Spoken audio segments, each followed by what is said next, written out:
Shalom, saya dan teman-teman saya dari kelompok 6B akan mempresentasikan hasil kerja kami mengenai obat yang bekerja pada sistem kardiovaskular, yaitu ISDN atau isosorbit dinitrate. Kami akan memperkenalkan obat ini. Jadi ISDN atau isosorbit dinitrate adalah obat yang digunakan untuk gagal jantung, kejang esofagus, dan mengobati serta mencegah nyeri dada yang diakibatkan oleh kurangnya aliran darah yang mengalir ke jantung. Ada nama generik dan nama paten dari obat ini. Yang pertama nama generiknya adalah isosorbit dinitrate sesuai dengan namanya. Yang kedua ada nama patennya. Ada 3 nama paten. Yang pertama itu Varsorbit, Isorbit, sama Seocard. Oke, terima kasih. Shalom, saya Katarina Rosa Damayanti. Saya akan menjelaskan gambar sediaan obat isosorbit dinitrat, golongan, serta klasifikasi. Yang pertama, bentuk sediaan obat isosorbit dinitrat terdiri dari tablet dengan sediaan 20 mg, 10 mg, dan juga 5 mg. Terdapat pula jenis sediaan tablet sublingual, spray, dan juga injeksi. Kemudian obat isosorbit dinitrat termasuk dalam golongan kelompok nitrat dengan klasifikasi obat yang bekerja pada sistem kardiovaskular. Shalom, saya Priska Bengu. Di sini saya akan menjelaskan tentang indikasi, kontraindikasi, serta efek samping dari penggunaan obat ISDN. Yang pertama ada indikasi. Indikasi sendiri dibagi menjadi 2, indikasi kardiak dan indikasi non-kardiak. Indikasi kardiak yang pertama ada serangan angina pectoris akut. Pada serangan angina pectoris akut ini diharapkan penggunaan ISDN akan menimbulkan vasodilatasi pada arteri-arteri koroner, di mana vasodilatasi tersebut akan meningkatkan suplai darah ke miokardium sehingga mencegah terjadinya infark. Kemudian yang kedua, ada profilaksis jangka panjang terhadap angina pectoris pada penderita penyakit arteri koroner. Nah, penggunaan ISDN diharapkan akan memperbaiki perfusi miokardium serta memperbaiki sirkulasi kolateral jantung koroner. Dan yang ketiga, ada gagal jantung kiri. Pada gagal jantung kiri, penggunaan ISDN akan menimbulkan dilatasi pada vena. Nah, dilatasi ini akan meningkatkan pooling darah perifer dan juga menurunkan aliran balik vena ke jantung. Nah, mekanisme tersebut akan menurunkan tekanan ventrikel kiri pada fase endiastolik dan juga tekanan kapiler paru. Berikutnya ada indikasi non-kardiak. Nah, indikasi non-kardiak ini ada chronic anal fissure. Pada sebuah randomized controlled trial oleh Bulus H. et al. Dilaporkan bahwa penggunaan kombinasi diltiazem dan agen nitrat itu efektif dalam penanganan chronic anal fissure. Yang berikutnya adalah kontraindikasi. Kontraindikasi yang pertama yaitu pasien yang diketahui mengalami reaksi hipersensitivitas atau alergi terhadap isosorbit dinitrat. Yang kedua, pasien yang diketahui mengalami reaksi hipersensitivitas atau alergi terhadap obat golongan nitrat lainnya. Dan yang ketiga, ada pasien yang mengalami hipotensi berat, anemia, hipovolemia, dan gagal jantung akibat obstruksi.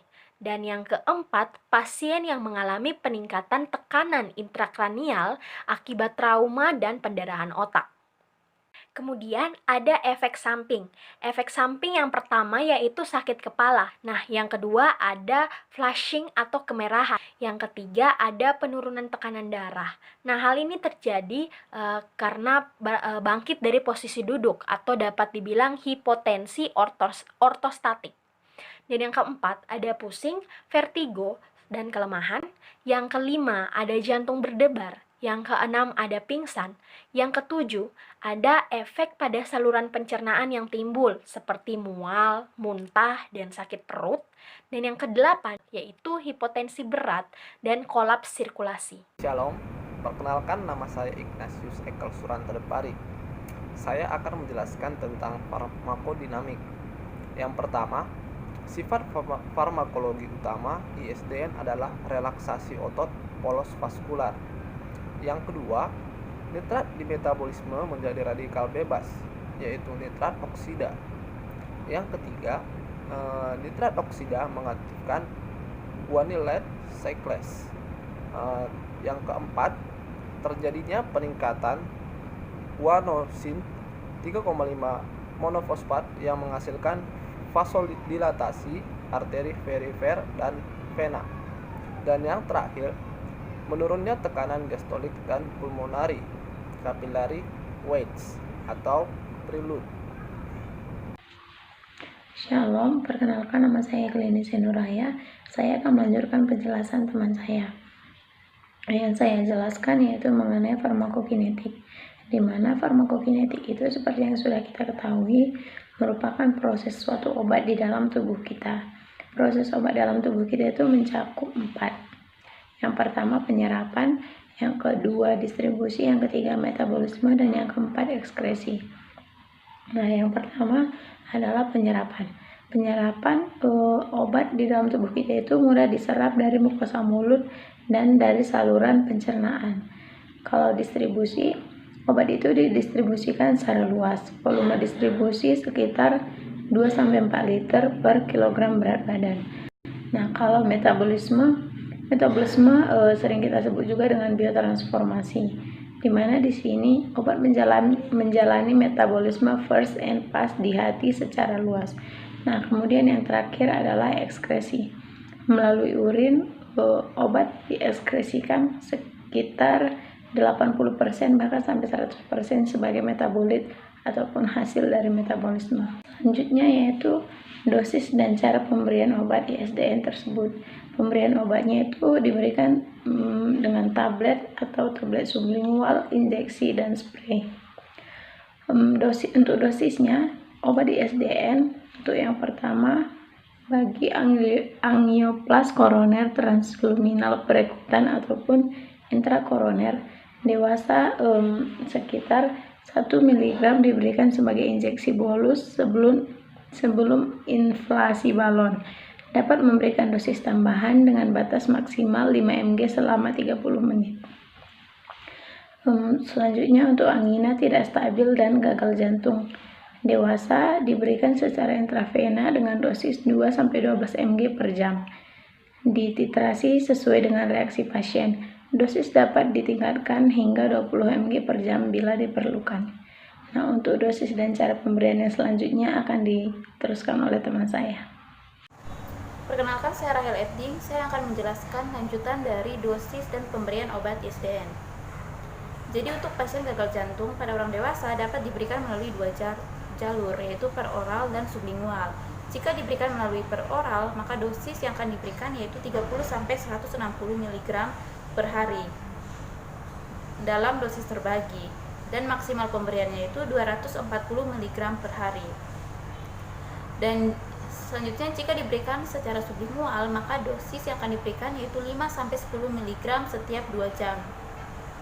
Yang berikut untuk mengontrol angina pada pasien dewasa diberikan obat ISDN melalui oral dengan dosis 20-120 mg per hari dalam dosis terbagi. Obat ISDN ini dapat ditingkatkan secara bertahap sesuai dengan respon pasien. Maksimal pemberiannya yaitu 240 mg per hari. Yang berikut untuk mengobati angina akut, maka pada orang dewasa diberikan melalui sublingual dengan dosis 2,5-10 mg.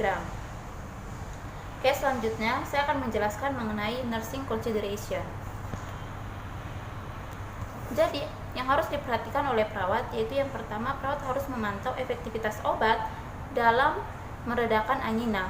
Yang kedua, jangan bingung antara obat ISDN dan obat Plendil. Yang ketiga, perawat harus memperhatikan jalur pemberian obat ISDN. Perawat juga dapat mengedukasikan kepada pasien dan keluarga pasien mengenai hal ini, yaitu jika diberikan melalui per oral, maka pastikan pasien menelan seluruh kapsul rilis panjang, jangan dirusak, dihancurkan, atau dikunyah. Yang berikut, jika diberikan melalui sublingual, maka tablet harus diletakkan di bawah lidah sampai larut. Hindari makan, minum, atau merokok sampai tablet larut. Ganti tablet jika ditelan oleh pasien. Catatan yang penting yang harus diperhatikan oleh perawat yaitu jika pasien mengalami sakit kepala, maka perawat harus mengurangi dosis ISDN dan dapat dilakukan pemberian analgesik. Yang berikut, pemberian dosis besar secara kronis dapat menghasilkan toleransi dan karenanya mengurangi efektivitas sediaan nitrat. Jadi, perawat harus benar-benar memperhatikan dosis yang akan diberikan kepada pasien. Perkenalkan, nama saya Lazuario Oskeri Tonabuasa dan di sini saya akan menjelaskan mengenai indeks keamanan kehamilan dan special application. Indeks keamanan kehamilan termasuk dalam kategori C. Pada dosis oral 35 dan 150 kali dosis harian maksimum yang direkomendasikan pada manusia. Dalam sebuah studi telah terbukti bahwa isosorbit dinitrat atau ISDN menyebabkan peningkatan terkait dosis dalam embrio toksisitas pada kelinci. Namun pada ibu hamil belum ada studi yang memadai dan terkontrol dengan baik. Oleh karena itu, jika ingin memberikan isosorbit dinitrat saat masa kehamilan, diperhatikan lagi apakah isosorbit dinitrat sangat dibutuhkan atau apakah manfaat potensial melebihi potensi resiko terhadap janin. Yang berikut adalah special application. Melakukan konsultasi terlebih dahulu dengan dokter atau dapat melihat informasi secara lengkap pada kemasan obat. Peringatan untuk tidak menggunakan obat terdapat pada kondisi-kondisi sebagai berikut. Yang pertama, gangguan ginjal. Yang kedua, gangguan hati. Yang ketiga, kehamilan. Dan yang keempat, menyusui. Penggunaan obat juga tidak disarankan jika memiliki kondisi-kondisi medis seperti di bawah ini, yaitu stenosis aorta atau mitral, kardiomiopati hipertropik, peningkatan tekanan intrakranial, atau penggunaan bersama fosfodiesterase 5 inhibitor dan riokaguat. Dan yang berikut ada referensi dari apa yang telah kami sampaikan, bisa dilihat. Dan hanya ini saja yang bisa kami sampaikan dari kelompok kami. Semoga apa yang kami sampaikan ini bisa bermanfaat. Terima kasih, Tuhan Yesus memberkati.